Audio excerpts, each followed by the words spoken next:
Hello student, आज हम part 9 महाकवि माघ का अध्ययन करेंगे।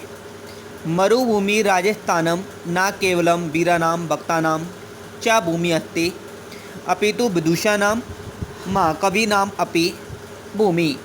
रेगिस्तान राजस्थान न केवल वीरों की भक्तों की भूमि है अपितु विदुषाम विद्वानों की और महाकवियों की भी भूमि है। संस्कृत के साहित्य में भर्तृहरि इति नामना भर्तृहरि के नाम से प्रसिद्ध त्रीणि महाकाव्यानि सन्ति, 3 महाकाव्य हैं। भारवी क्रातार्जुनीयम, माघस्य शिशुपालवधम और श्री हर्षस्य नैद्य चरितम। भारवी का क्रातार्जुनीयम, माघ का शिशुपालवध और श्री हर्ष का नैद्य चरित्रम। एसु इनमें शिशुपालवधस्य रचयिता, इनमें शिशुपालवध के रचयिता महाकवि माघस्य जन्म, माघ का जन्म राजस्थानस्य राजस्थान के जालौर जनपद के भीलमाल नगर में श्री माली ब्राह्मण परिवार में हुआ। भीलमाल नगरस्य पुरातन नाम भीलमाल इति आसीत्। भीलमाल नगर का प्राचीन नाम भीलमाल नगर था। श्री माली ब्राह्मण बहुल्यात् अस्य क्षेत्रस्य अपर नाम श्री माल क्षेत्रम अपि आसीत्। श्री माली ब्राह्मण परिवार की बहुलता होने के कारण इस क्षेत्र का दूसरा नाम श्री माल क्षेत्र भी था। माघस्य पितामह, माघ के पितामह अर्थात दादाजी सुप्रभदेव बर्मलात नाम के राजा के प्रधानमंत्री आसीत् थे। माघस्य पिता दत्तक विद्वान दानशील आसीत्। माघ के पिता दत्तक विद्वान और दानशील थे। दत्तकस्य गृहे, दत्तक के घर में विक्रमस्य विक्रमी 7वीं शताब्दी में माघस्य जन्म अवत, माघ का जन्म हुआ। पितृवत माघो अपि, पितृ के समान माघ भी विद्वान दानशील च, विद्वान और दानशील थे। भोज प्रबंध नामनी ग्रंथे, भोज प्रबंध नाम के ग्रंथ में माघस्य जीवन वृत्तम लिखितम अस्ति, माघ का जीवन चरित्र लिखा हुआ है। राजा भोज माघस्य आश्रयदाता मित्र च आसीत्। राजा भोज माघ के आश्रयदाता और मित्र थे।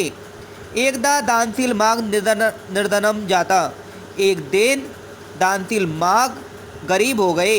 माघस्य पत्नी एकाम कविता स्वीक्रिय, माघ की पत्नी एक कविता को स्वीकार करके भोज समीपे गच्छति, भोज राजा के पास में जाती है।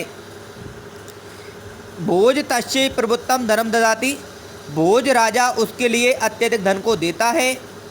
यदा सा गृहं प्रति आगच्छति, जब वह घर की ओर आती है, तदा मार्गे, तब मार्ग में याचकेभ्य, मांगने वाले याचकों के लिए सर्वम ददाति, वह सभी धन को दे देती है। रिक्तस्थाम और खाली हाथों सा गृहम आगत्ति, और खाली हाथ में घर को वापस लौट आती है। तदानीम अपनी गृहस्य द्वारे बहब जाचक आसन, उस समय भी घर के दरवाजे पर बहुत से जाचक बैठे हुए थे। जाचका नाम कृते, याचकों को देने के लिए माघस्य समीपे धनम न आसीत्, माघ के पास में धन नहीं था। अतएव इसलिए सा बहुत दुखिता, वह बहुत अधिक दुखी होकर के स्वयं प्राणानि आत्यज्यत, अपने प्राणों को ही त्याग देते हैं। माघेन शिशुपालवधम इति एकमेव महाकाव्य लिखितम, माघ ने शिशुपालवध नाम का एक महाकाव्य लिखा है। अस्य कथाया आधार महाभारतस्य सभापर्व अस्ति, इस कथा का आधार महाभारत का सभा पर्व है। 32 सर्गात्मके अस्मिन् महाकाव्ये, 20 सर्गों वाले इस महाकाव्य में 1650 श्लोका सन्ति, श्लोक हैं। अस्य कथानक, इसका कथानक महाभारत से गृहीतम अस्ति, लिया गया है। वीर रस मुख्य रूप से है। महाकाव्यस्य नायक श्रीकृष्ण, इस महाकाव्य के नायक श्रीकृष्ण है। महाकाव्यस्य वर्णन शैली, इस महाकाव्य की वर्णन शैली यद्यपि महाकवि भारवी अनुकरोति, महाकवि भारवी का अनुसरण करती है, तथापि फिर भी प्रौढ़ रचना शैली, प्रांजल अभिव्यक्ति, माधुर्य मद पदगुंफन, माधुर्य से युक्त पदों की संरचना, महाकाव्य में विशिष्ट चमत्कृति प्रकटित, विशेष चमत्कार को प्रकट करती है। विदद्वी कालिदासस्य कृतिषु उपमाना प्रधानता, विद्वान कालिदास के काव्य में उपमा की प्रधानता स्वीकार करते हैं। 12वें काव्य 12वीं के काव्य में अर्थगौरवस्य वैशिष्ट्यम, अर्थगौरव की विशेषता को स्वीकार करते हैं। दंडेन 10 कुमार चरिते और दंडी के 10 कुमार चरित में पदलालित्यम, पदलालित्य को स्वीकार करते हैं। माघस्य कृते, माघ के लिए शिशुपाल वधे, शिशुपाल वध में तो त्रियानाम अपि, तीनों ही गुणों को समावेशम अस्ति, समावेशित कर लिया गया है, अर्थात तीनों ही गुणों को बतला दिया गया है। वस्तुतः माघस्य काव्य, वस्तुतः माघ के काव्य में, वस्तुतः माघस्य काव्य, वस्तुतः माघ के काव्य में उपमा, अर्थगौरव, पादलालित्यम त्रयो गुणा संति, तीनों ही गुण हैं। अतएव कथ्यते, इसलिए कहा भी गया है। उपमा कालिदासस्य, उपमा में कालिदास प्रसिद्ध है। 12वें अर्थगौरवम, और अर्थगौरव में 12वीं प्रसिद्ध है। दंडन पदलालित्यम, पदलालित्य में पदों की सुंदरता में दंडी प्रसिद्ध है। माघे संति त्रिगुण, और माघ में तीनों ही गुण समाहित हैं। अस्य सूक्त कथनस्य भावो जदसो माघ काव्य कलाया मति निपुणा प्रतिभा विलास समन्विता च आसीत। इस सूक्त का कथन का भाव यह है कि जैसे माघ काव्य कला मति में निपुणते, प्रतिभा विलास में समन्वित थे, अश्य महाकाव्य, इस महाकाव्य में यथा जैसा भावपच प्रशंसनीय है, तथे वैसे ही कला पक्षो अपि, कला का पक्ष भी प्रशंतव्यम अत्यधिक प्रशंसनीय है। अलंकार प्रयोगे, अलंकार के प्रयोग में छंदो रचना कौशले, छंद रचना के कौशल में, व्याकरण नैपुण्य प्रदर्शने, व्याकरण के नैपुण्य प्रदर्शन में, कोमल कांत पदावली साधने, कोमल कांत पदावली के प्रयोग में, शास्त्रीय ज्ञान प्रतिपादने, शास्त्रीय ज्ञान के प्रतिपादन में, माघ सर्वानपि, माघ सभी अन्य कविनाम, अन्य कवियों से अतिशयते अत्यधिक श्रेष्ठ है। अयम, यह नीति शास्त्र निपुण है, यह नीति शास्त्र में निपुण है। दर्शन शास्त्र पारंगता, दर्शन शास्त्र में पारंगत है। संगीत स्वर साधका, संगीत के स्वर के साधक है। यतो हास्य महाकाव्य, क्योंकि हास्य महाकाव्य में चमत्कार जनने, चमत्कार उत्पन्न करने में यदि मधुर किंपि तत्व भवति, यदि कोई भी मधुर तत्व होता है, तथापि वहाँ भी माघ पार्थम्बम भाजते, माघ सबसे पहले विराजते हैं। कालिदासस्य यथा मेघदूतम प्रसिद्धम, कालिदास की जैसे मेघदूत प्रसिद्ध है, तथे वैसे ही माघस्य काव्यम इदनम अपि प्रसिद्धम अस्ति, वैसे ही माघ का काव्य भी प्रसिद्ध है। द्वयो काव्य, दोनों ही काव्यों को, दोनों ही काव्यों की सौंदर्यम, सुंदरता को दृष्टा देखकर उत्तम कहा जा सकता है कि सौंदर्यम दृष्टा, सौंदर्य को देखकर उत्तम कहा जा सकता है कि मेघे माघे, मेघदूत और माघ के काव्य को गतम पढ़ने में ही वह आयु निकल जाती है।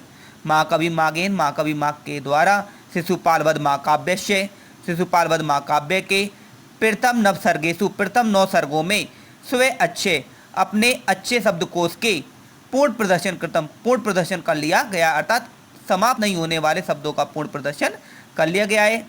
तेन प्रयत्न पूर्वकम, उसका प्रयत्न पूर्वक, एकस्य भावस्य कृते, एक भाव के लिए, अथवा भिन्न भिन्नार्थक कृते, तथा अलग अलग भागों के लिए नूतन शब्दानाम प्रयोग करता, नवीन शब्दों का प्रयोग किया गया है।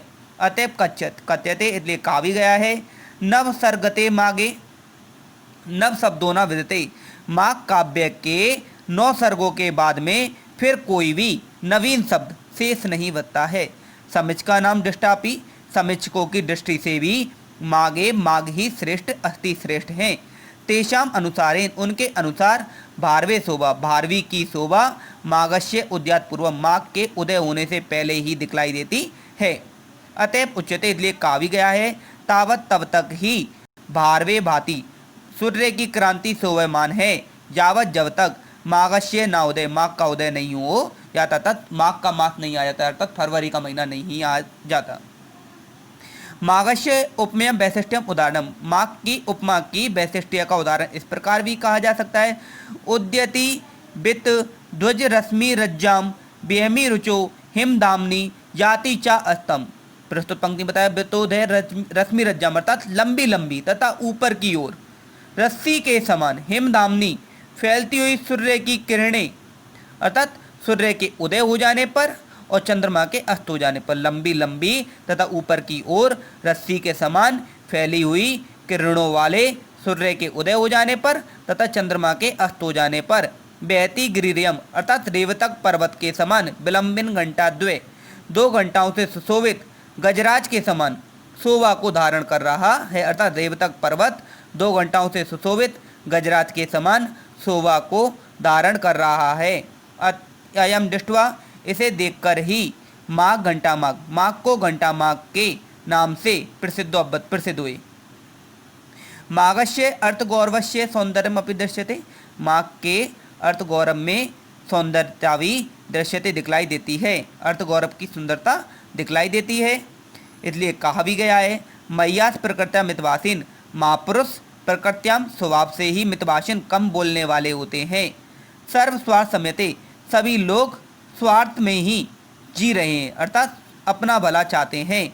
समय एव करोति बलाबलम समय ही व्यक्ति को बलवान और निर्बल बनाता है। क्षणे क्षणे प्रत्येक क्षण यत्नवताम उपनेति तदेव रूप रमणीयताम प्रत्येक क्षण नवीनता को जो व्यक्ति प्राप्त कर लेता है वही सुंदरता का रूप है। पदलालित्यस्य वैशिष्ट्यम अपि एकस्मिन् श्लोके दृश्यते।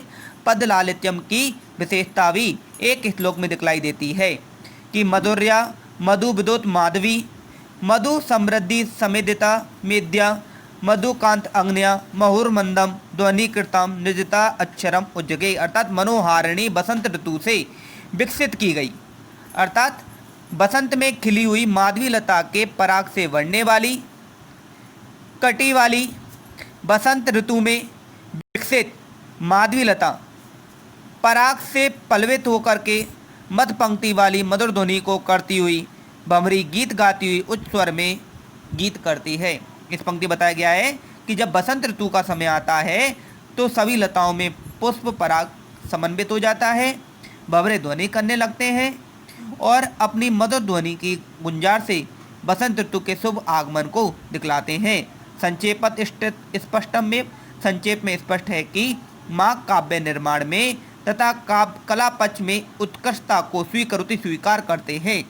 तथापि फिर भी भावपक्ष दृष्टि भावपक्ष की दृष्टि से भी तस्य लेखनी उनकी लेखनी सुललित और माधुर्यपूर्ण चाहती सुंदर और माधुर्य से युक्त है।